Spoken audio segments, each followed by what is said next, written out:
તો હોળીનો તહેવાર નજીક આવી રહ્યો છે અને હોળીના પર્વને પગલે હવે સુરત એસટી વિભાગે એક્સ્ટ્રા બસો દોડાવશે। 11, 12 અને 13મી માર્ચના રોજ એક્સ્ટ્રા બસોનું સંચાલન કરાશે।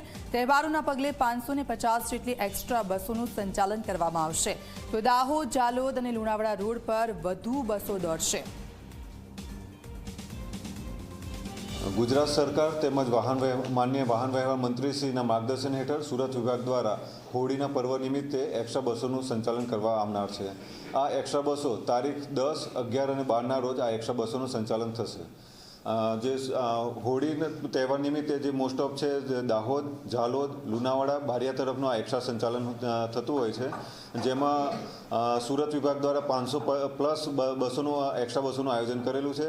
અને આજે સુરતથી ઉપરથી એક્સ્ટ્રા બસો સુરતના સેન્ટ્રલ બસ સ્ટેશનની સામે જિલ્લા પંચાયતનું ગ્રાઉન્ડ છે કે જે હાલમાં સિટી બસ ચાલે છે ત્યાંથી આ એક્સ્ટ્રા બસોનું સંચાલન થશે।